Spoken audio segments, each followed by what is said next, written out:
We begin today the Gemara on the bottom of Samach Vavam with Beis, last line where it says Omar Rava. Okay, this Gemara will continue a point that was mentioned here before. The Gemara here brought Rav Nachman's opinion that said Mechila B'tos is Mechila. What does that mean? If a person is Meichel something, but it turns out to be a mistake, he didn't realize. And the case was that a person sold something, but the sale really didn't take an effect. Why not? Because it was a Davar Shaloi Bala Olam. He sold him the fruits that are going to grow on the palm tree. So Rav Nachman says it's not a sale. However, if the buyer went and ate from it and the seller was quiet because he thought it was a sale, so he was meichel, he let him eat, even though it turns out to be a toss, because the din is that it's not a sale. But mechila b'tos is a mechila, and therefore he doesn't have to pay back what he ate. That was the halacha that Rav Nachman paskind. So now the Gemara is going to discuss this here. Rava is going to ask a question on this. Zok the Gemara. Amar Rava says, Have Yasivna Kamei de Rav Nachman. I was sitting there in front of Rav Nachman when he paskin this halacha regarding this sale by the palm tree, that the mechila by mistake is considered to be a mechila.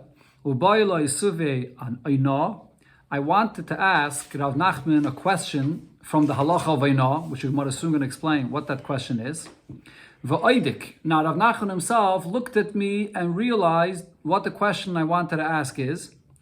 Chazisan islandness, and instead of the question that I asked from Eina, he showed me a Mishnah regarding the halacha of an islandness that proves his point that when you have a mechila betos, the mechila is a mechila.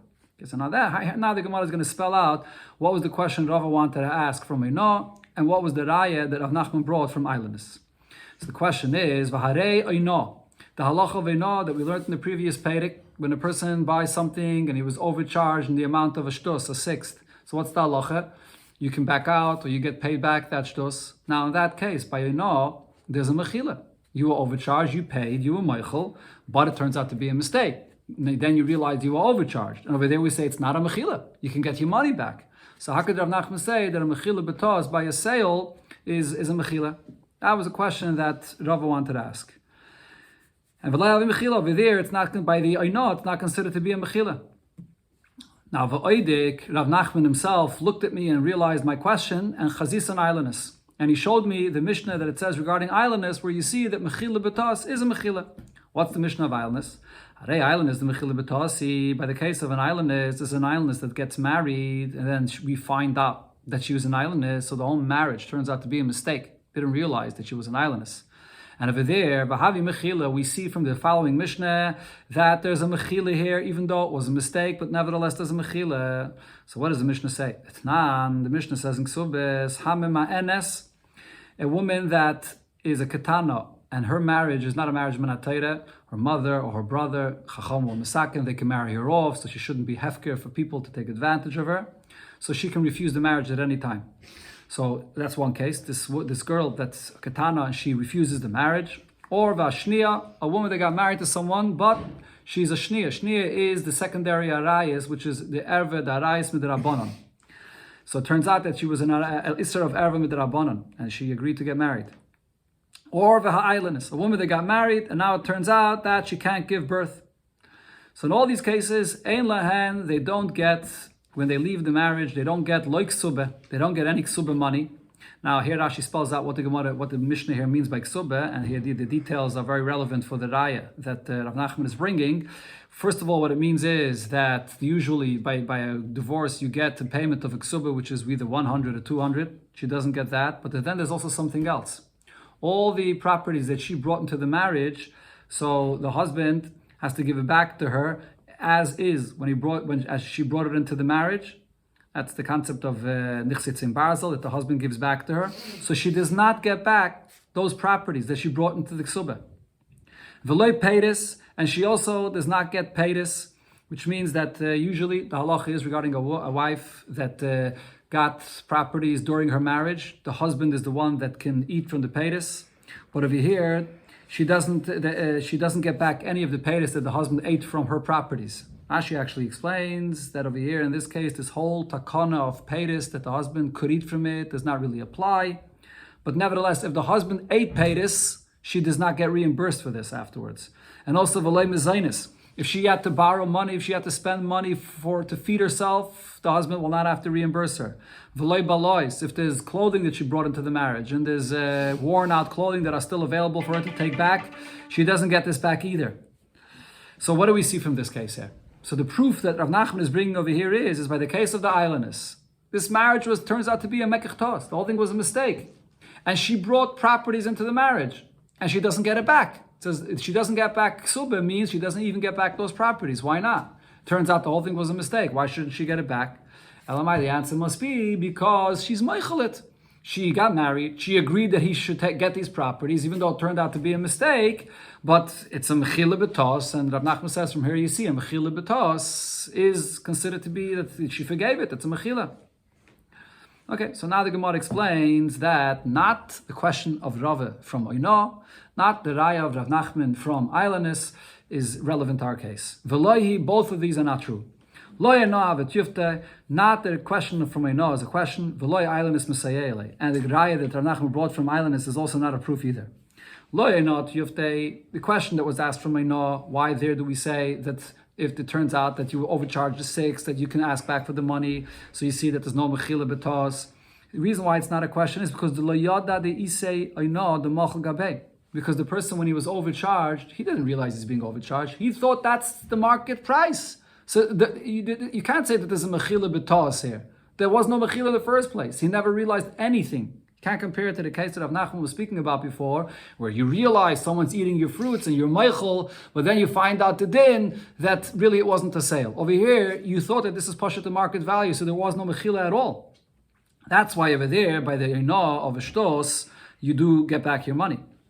And also, islandess that is misayele, by the case of the islandess, when the whole marriage was a mistake, she doesn't get back the properties. So that's not a raya that mechila betos is a mechila, because the nirchala, the tepikala shma deishus, the reason why she doesn't care for if the husband goes now and takes her properties is because even though the whole marriage might turn out to be a mistake, but she's happy with the very fact that now her status changes, that she becomes a married woman. For her, that itself makes her happy. And therefore she allows her husband to take her properties. So that's not a mechila betos, even though the marriage was a mistake, but she's still happy about the fact that there's a name on her, that she has the status of a married woman. So it's not a raya b'chlal to our case. Okay, now the Gemara comes back to the subjects of ribis related to the Gemara before that we were discussing. So the Gemara brings a story. There was a woman that said to a man, basically she's appointing this man as a shliach, zil zaven are mikrevai. Go buy for me this property from my cousin. He gave her money, go buy it from me. She gave her money, him money that is, go buy it for me. Azal zaven. He went to buy it for her. Amalei. So the seller, which is a cousin, tells the shliach, if I could afford and I'll have money, will I be able to buy it back? So this is a case of a sale, which would basically turn into a loan, because he's saying, I'm selling it now, but I might want to buy it back, which basically means that he's just borrowing money here from this woman, his cousin.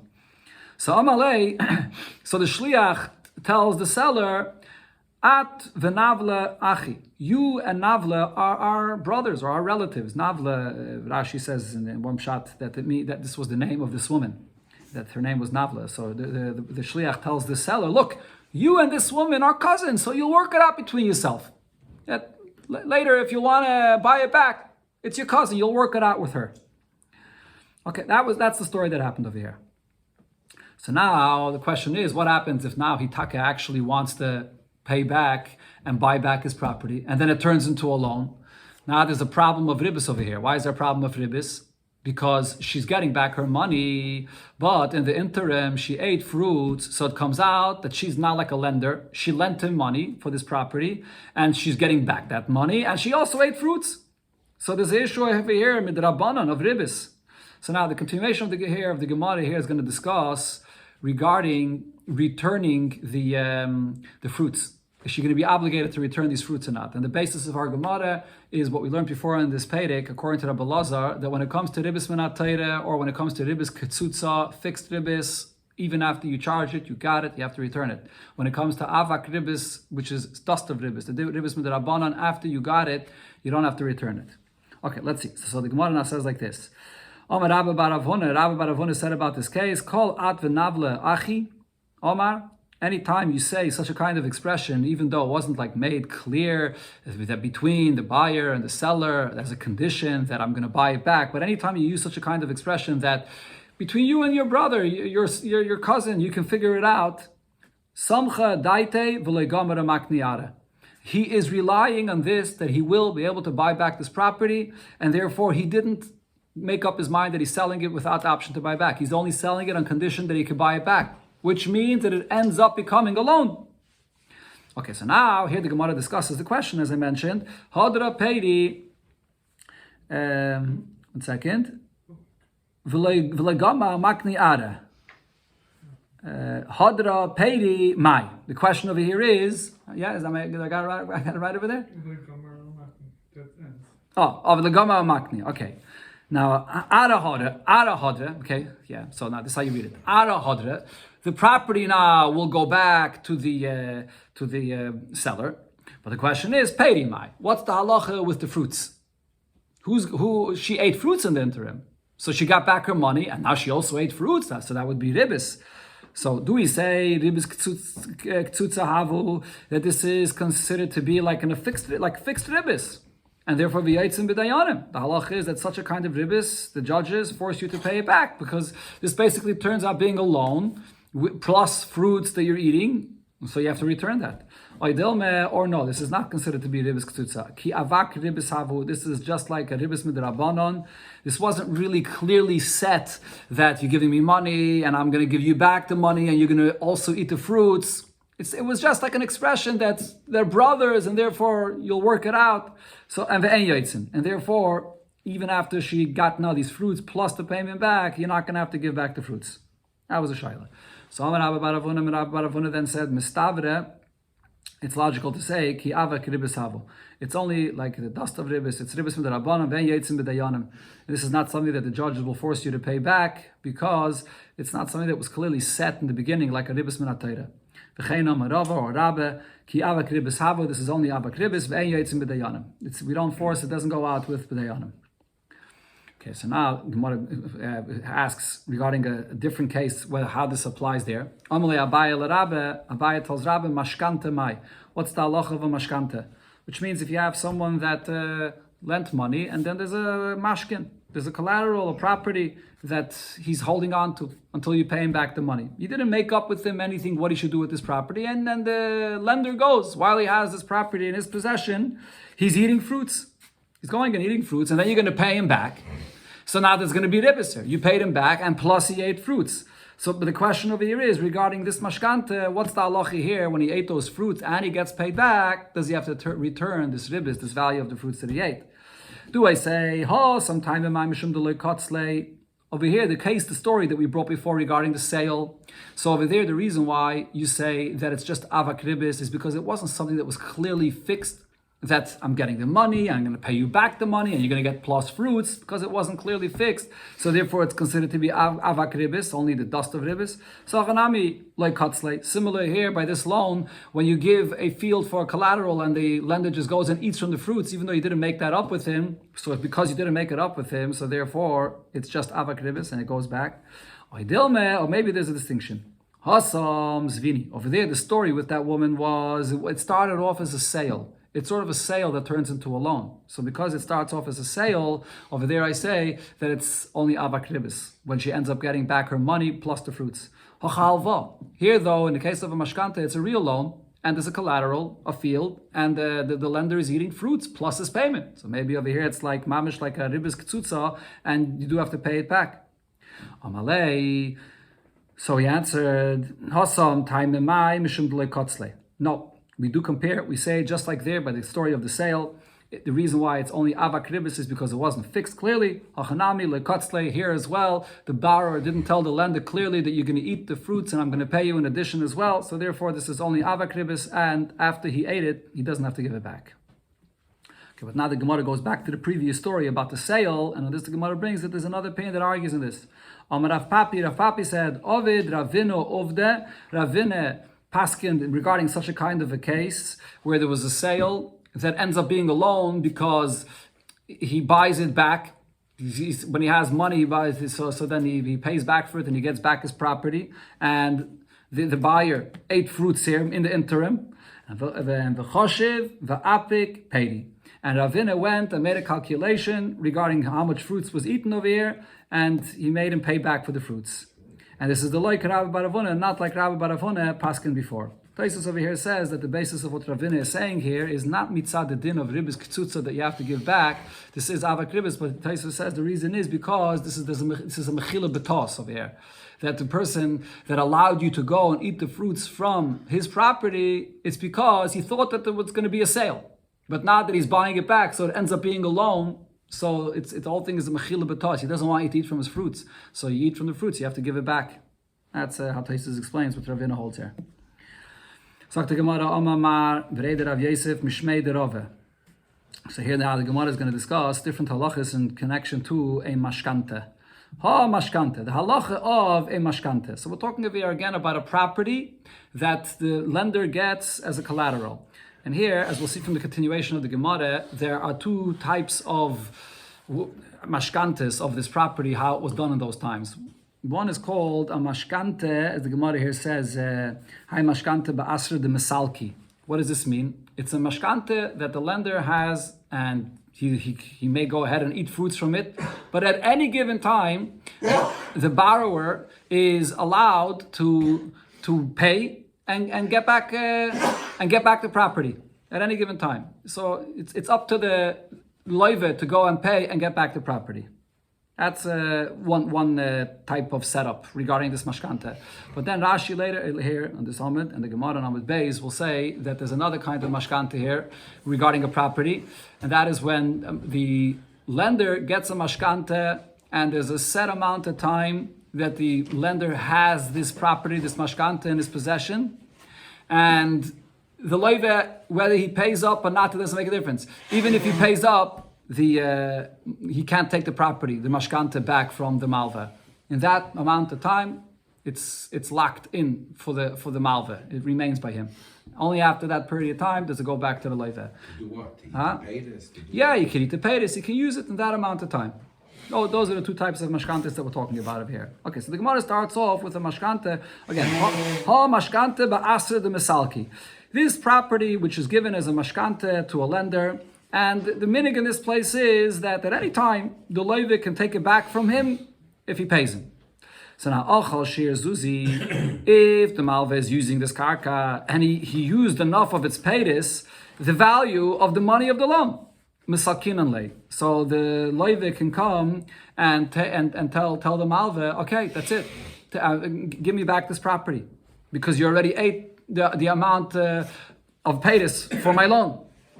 Okay, now Rashi explains the chiddush of what he's saying over here is that we just learned before regarding the halacha of avak ribis. When a person already collected avak ribis, we don't take it away from him. Once he collected it, you're not moitzi b'dayanim. So over here, the paytas that he ate from the karka wasn't really the payment. It was just an additional avak ribis that he would be getting. You give me the payment, and besides that, in the interim, he eats fruits. And it wasn't officially made up that it's going to be added a ribis ktsutza to the payment, but he's eating fruits, and that's avak ribis, and you don't have to give it back. But nevertheless, Rashi says the halacha that you don't give back avak ribis, that's only after you charged it, after you collected it. Over here, though, this person is chapping arayin because he's telling him, "Oh, you just ate the amount of the loan, so let's stop right here and give it back to me. And then this is going to be the payment, and therefore you didn't yet get the avak ribis. Why should I allow you not to continue eating or to continue having it, or that I should also have to pay you? And then it'll be a charge of avak ribis. At this point, you didn't get any avak ribis yet, so let's stop it right here and give it back." So if he's chapping it out in advance, then he can take it back from him. Okay. Now, however, if the lender ate already fruits from the property, even more than it is what the payment of the loan is. So then you can't take away from him the additional fruits that he ate more, because that's a vakribus, and that's something that you can't be mitzi from him. You can't take away from him.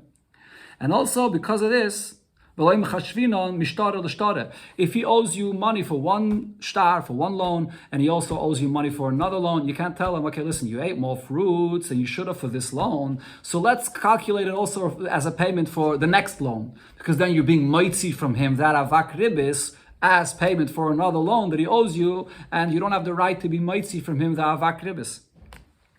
This is by the regular case between two people of a loan. But Yasmi, if it's this is taking place by the properties of Yisaimim, so over there, Achal Shir Zuzi Misakinale. Like the first halach we said, if the one that has a property of the Yisaimim and he already ate fruits, the amount of what the loan is, so then we send the person out and we say, okay, you ate that amount, don't eat more, then it's going to be avak ribis. In advance, you're allowed to tell him not to take the avak ribis. Now, but achal tfei over here, by the Yisaimim, even if he ended up continuing and he ate even more than the amount that he was supposed to, and which would be then avak ribis, mafkinon minei, we do take it out of him. And also, machashvina mishtara l'shtara, or if there's a second loan, we'll consider that additional fruits that he ate towards the payment of another shtar, of another loan. And the reason is because the Yisaimim, who's the one that takes care of the Yisaimim? It's the Bezdin. The Bezdin is the father of the Yisaimim. And the Bezdin is not Meichel, doesn't want him to eat from the fruits of the Yisaimim's property more than the payment of the loan. Whatever additional he takes, he's not allowed. He doesn't have the right to take that. It's not like in a regular case of a loan where a person gives it to the lender and says, okay, here's this property that is a mashkin, that you can use it all this time and then I'll pay you. The Bezdin doesn't want this. So anything additional that he eats, you can be mitzi. That's the halacha by Yisaimim. Now Rav Ashi argues on this, not regarding the case of the Yisaimim, but regarding the first case. Rav Ashi says, you said that in a case where the lender ate from the paytas of this property more than the value of the loan, so we can't take it out from him. Why? Because that's only avak ribis that we can't take away from him. If so, he says, even if the lender ate the amount that's equivalent to the payment of the loan, you also can't take that out from him. You're going to have to pay him the loan, and he'll be able to keep those fruits. Again, the way you read it is, you're not going to be able to tell him to leave the property without you paying him a payment for the loan. My time, why? Sluki beloy zugzi, because if you're taking him out of the property and you're not going to pay him, that means that you're taking away the paytas of him and have avak ribis. Those paytas are really just avak ribis. Avak ribis, any avak ribis is not something that you can force him to give back. Because what he ate from the property was not the payment. What he ate from the property is the avak ribis that he's getting in addition to the payment of the loan. So Rav Ashi says, even in advance, we still say that you can't come and say, oh, you ate, stop right here, and that should be the payment. No, what he ate from the property is avak ribis, and then besides that, you have to pay him. If not, if you force him out right now, that basically means you're forcing him to give you back the avak ribis, which is the eating of the paytas of the field, and you don't have the koyach, the right to be mitzi avak ribis. Very interesting, huh? It's his. The amount that he owed. Right. Okay, I hear. Okay, now the Gemara says, Avad Rav Ashi Uvde, Rav Ashi paskin this way, the way he said, Be Yisaimim Ketanim, regarding a case where it was Yisaimim, and this Yisaimim or Ketanim, Kegedailim, and that the halacha is exactly like the halacha of Gedailim, the way Rav Ashi paskin, that the people of the lender ate from this property of the Yisaimim, the amount of what the loan is, but then Rav Ashi said that you can't force him out of the property. You have to, because it's just a vak ribis, and you can't be mitzi it, you're going to have to additionally pay him the loan. Omar Rava, that is, Bereid Rav Yosef, Mishmei de Rava. So here again, we're talking about this kind of mashkin. Hi mashkante, this mashkin that we're talking about over here, Ba'asre de Misalki, which is, the setup is that it's given to the lender, but at any time, the Levi can come along and say, I'm here, I'm paying you, give me back my property. Right? So, in such a case, till here, the Gemara was discussing this type of mashkin, but the Gemara was discussing b'diavad, after the fact, that this is avak ribis, and you can't force him to give you back these paytas. But now the Gemara discusses here lechatchila. Loy nechol elo b'nechyaisa. You can't, the lender cannot eat from these fruits unless you're going to deduct that amount from the loan. Because otherwise it's avak ribis. You're getting the payment, plus you're also eating from the paytis. Furthermore, he said, "V'tzorbe midrabanan." If it's a Talmud Chacham, afilu ben achyaisa lo nechel. A Talmud Chacham, Rashi says that he has to go on a derech yashar and he has to be mekadesh himself, even with something which is mutter, so people shouldn't learn from him to be mezalzel and a iser. So even if you're deducting from the amount of the loan the fruits that you ate, that's not good enough, because in the people's eyes it's going to look like there was ribbis here. Rashi actually explains, when it says over here that you deduct from the paytis, it doesn't mean, the Gemara doesn't mean to say that you deduct from what you ate from the paytis the exact amount of the value of the paytis that you ate from the loan. What it means is, if you make an agreement with him, okay, I'm going to eat from the paytis, but I'm going to pay you for every season a certain set amount of money for the paytis that I'm eating. And that set amount we're going to deduct from the loan. But it's not mamish exactly the value of the loan. Sometimes it could come out that he's going to end up gaining, because the paytis that he's going to eat is going to be worth more than what he's paying him for these paytis. But Rashi says still there's not going to be an issue of ribbis, because sometimes he might actually get nothing. Let's say it doesn't produce any paytis or produces very little. So then it comes out that he made up that he's going to pay a certain set amount, and in return he's getting paytis which are worth very, very little. So a case where it's set up in such a way that it could be a hefsid or a schar, it's not ribbis. That's what the Gemara is talking about over here. But still, it could look like ribbis, so a Talmud Chacham shouldn't even do this either. So the Gemara says, if so, Ela b'mai nechel. So a Talmud Chacham that has this property that he has for a mashkin, and he wants to be able to eat from the fruits until he gets paid. So how is he allowed to eat from it? So the Gemara answers b'kitzusa. That if there's a certain set thing. Now the Gemara is soon going to explain what this set thing is. But here the Gemara interjects right away and says that this set thing that we're about to explain soon is actually a machlekes about this. What you said here, that for Talmud Chacham, this kitzusa, when it's set, it's allowed. There's one opinion that says that it's allowed. So then, yeah, this could work for a Talmud Chacham. But there's another opinion that says that this kitzusa is not allowed. What are you going to say? So we still have a question. How could this Talmud Chacham eat the fruits from this property? So now the Gemara here brings the source of this concept. The Itmar, we learned as follows. Kitzusa, pligi bar Ravacha v'Ravina. Ravacha and Ravina argued about this. Chadam kitzusa shari v'chadam kitzusa asira. One said it's allowed, one said it's not allowed. Now what does this kitzusa mean? Heichi domi kitzusa. So there's two versions to this. One version is the Amalei, that's when the lender says, Ad chomishnin, look, I'm taking your property, I'm lending you money, I'm taking your property as a mashkin, as a collateral. For the first 5 years, achil nele b'loy nachyaisa. I'm eating fruits, and we're not going to deduct anything. I'm not going to pay you anything for those fruits that I'm eating from this. Mikan ve'elech, but then, after the 5 years, shaimon Allah kula peidi. I will estimate exactly how much paytis I ate, and I'll deduct that from your loan. So that's allowed.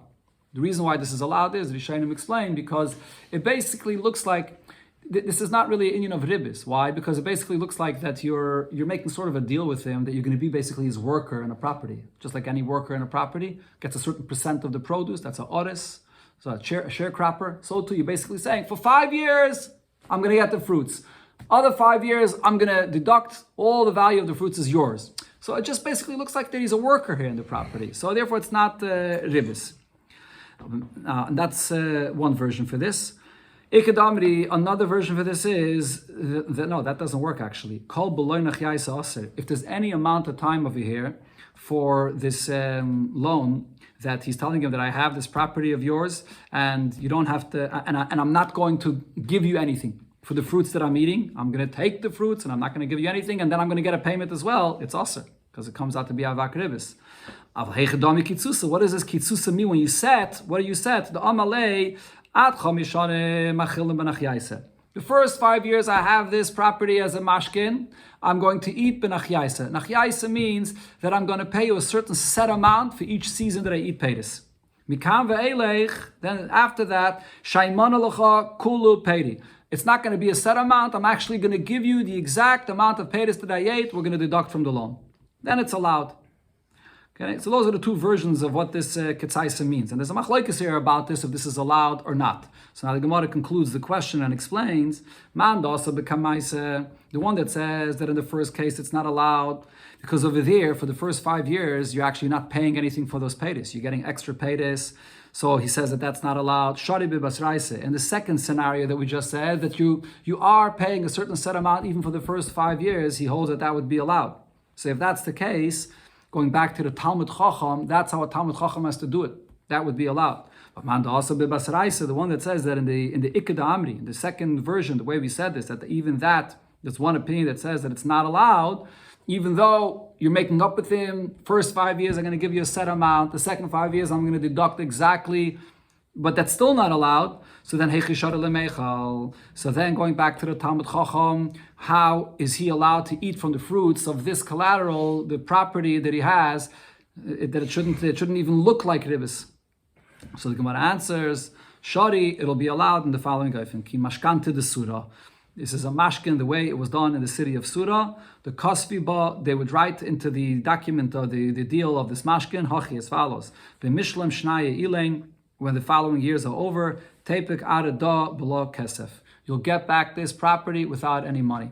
What it means is, the way it worked by Mashkanta de Surah, you get the property, let's say, for 5 years. 5 years you can eat the paydas, and whether those paydas that you ate end up being less than the amount that your loan was, whether those paydas end up being actually more than the amount of your loan was, after 5 years, the property goes back to the borrower.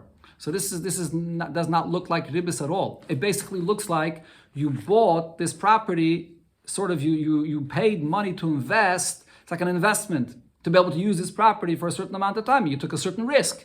You might end up getting nothing because it might not produce in those 5 years, or you might get actually more than what you invested. So it's mamash like an investment, like you bought or invested in this property for a certain amount of time, but it's not ribis at all. That is the kind of thing that is allowed for Talmid Chachamim, to eat from the property in a loan. So again regarding this mashkin, Rav Pape v'Rav Hone bereider Rav Yeshua Omri Tarvaya, they both said, "Hi mashkanta." This mashkin that we're talking about, a property that a person takes for by a loan as a mashkin. Now, ba'asra de misalki, if this is a property that at any given time the loive can come along and pay and take it back. So this property, when it's in the possession of the malve, what happens if the malve dies and now the children have this property that they're holding on to, and now a balchayiv that wants to come and collect from them, someone that their father owed money wants to come and collect this property. Could he collect from this property? So the answer is no, he can't collect from this property. Why not? Because the property doesn't really belong to this lender. Because at any given time, the borrower can come and take it back. You just have the usage of it at this time. What's the halacha always regarding Yisayimim? You can't collect the loan from them that the father owed if it's metaltalin. You could only collect from karkois. Metaltalin is not meshubed. The karka, there's a shibud on the karka that you could collect. But any metaltalin, they're not obligated to pay. So over here, from this karka as well, it doesn't belong to their father.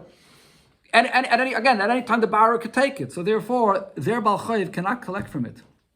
Another halacha, ve'ena b'chayr netel ba pishnayim. A b'chayr that gets double in the inheritance does not get double on this, because the b'chayr only gets double by something. Rashi here brings the halacha regarding the b'chayr that gets double, that he only gets something that, for the time being, it's in the possession of the father, and for that number of years that it's going to still be now in the possession of the Yisayimim, they have to split it between them. But the B'chayr is not going to get double because it's not his. It's just a property that's there for paytis, and a B'chayr only gets double by something which is his, but this is what's called ra'oi. It's only something that it's not muhsik in the hands of the father, because it's something that the borrower can come and take it back at any given time. So the b'chayr does not get double on this either. And also the ein shvius mishamtasa. Shmite will not apply over here. It will not be mishamit this loan. Sorry, did I skip over here something? Yeah, I did. Sorry, let me just go back up. Shvius mishamtasa. The shmita will absolve this kind of a loan. Usually, the halacha by a loan is that when it comes to the year shmita, it absolves the loan. But if there is already a collateral where basically the loan is already collected, So then Shmita is not going to absolve this loan. If you have a karka that it was already collected. But over here though, this karka that you have as a collateral, you can't consider it as if you have it already. It's yours, it's been collected. No, it's not. Because the leiv at any given time can come and take back that karka. So therefore, Shmita will absolve this loan. However, And he can take back the land. yeah, at any time, we're talking over here about a mashkin where the deal is that at any time, when the borrower has money, he comes and takes it back. However, if the deal with this collateral, the minig in this place is that he gives the field as a mashkin, and it's given for a certain number of years, and in that time, you can't touch it. Even if you paid up already, it doesn't matter. For that time, you can't touch it. So it's basically like a sale for that number of years. And then later on, you give it back. So therefore, Balchoiv Goivei Menu. If there's a Balchoiv that wants to collect now from Yisaimim, from the loan of the father, they can collect from this karka because it's like the karka itself for this time belongs to them. And for the same reason, the Bechayr also gets a double portion because this already belongs to the father for this amount of time. And then Shmita will not absolve this loan because it's like this loan was already collected with this karka that you have in your possession that nobody can take away from you in this amount of time. Another halacha the Gemara here says, Oma mazutre mishmeder av pape. Hi mashkante. This mashkante we're talking about over here, ba'asr the misalki, in a place where the deal is that at any time that the leva comes, he can remove you from the karka. He pays you and he removes you from the karka. Misalki leva afilim etamri da abudya. As soon as he comes to pay, he removes you from the karka, and you can't even take fruits that you already cut from the tree, and you have it sitting on the ground on a mat, and you want to take it for yourself. As the moment he pays you, you have to let go from everything. Including those paydays, you can't, you have to return it. However, if the lender that was using this karka in this time already put the fruits in a basket and he picked it up and he made a kinyan in it, so then he's kind of, it's his. Another thing the Gemara says, Kana lekeach, there's opinion that says that if you have your basket, the lekeach has a basket that's in the possession, in the property of the meicher. If you place something in your basket, even though it's in the ground, in the property of the meicher, the kinyan takes effect. The basket is considered to be your chotzer. So over here, afilu the leg being a besisni kano. If the lender placed the fruits into the basket, even if it's still on the floor, he never picked it up, but he was kind of those fruits already. When the borrower comes to take back the property, he doesn't get those fruits. Okay, now the Gemara will discuss another halacha here regarding this din of this mashkin. Again, regarding this field that's a mashkin, there's two minhagim, there were two customs. There was a place where the custom was that at any time the borrower shows up, he can remove the lender and take it back. Another place the custom was that no, there's a set amount of time that the lender keeps it, and even if he pays, he's going to continue using the karka until the end. So now pshite, the halacha is obvious, but after the misalki, if it's a place where the minig is that the borrower at the time that he comes to pay, he can remove the lender from this property. But v'amar loy mistalakna. But the lender says, no, I'm making a deal with you that even if you pay me, I'm not going to leave the property. That's the deal of this loan. So hakam loy mistalakna. He made clear condition that he's not going to leave even when he pays. So that you have to follow that condition. Question now is, if it's a place where the minig is that even if the borrower pays, the lender does not leave, v'amar mistalakna, the lender comes and offers and says, I'm lending you money and I'm taking this property as a mashkin, and when you pay, I will leave. That's what he told him.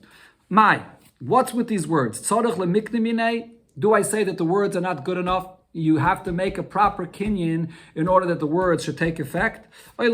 Or you don't have to make a proper kinyan for this, that the words should take effect. And you could just say, you can change the minig just with your words. So Papa says you don't have to make a kinyan for this, the words itself is enough. You do have to make a kinyan in order to change from what the minig is. The halacha is that you have to make a kinyan for this. One more halacha here regarding this case of the mashkante. Amar Ezel va'aisi. So in the case where the minig is that as soon as the borrower pays, he removes the lender from the property. So what's when the borrower comes to the lender and says, okay, I have money for you. I'm going to bring you money. Ezel va'aisi zuzi. I'm going to bring you money. Lo yachol. So the lender is not allowed to eat anymore from the peris. The lender can't say to himself, "Oh, let me chaparain, let me take as much peris as I can until he brings me the money." No, as soon as he says he's bringing the money, you're not allowed to touch any of the peris anymore. Ezel ve'etrach va'aisi. But if the borrower says, "Oh, I have to go and find money, and I'm going to bring you," so he's not going to bring it right away. He has to go find money. So is he still allowed to go and eat from the peris? Ravina says he's still allowed to eat because you don't know when he's going to come and bring the money. But that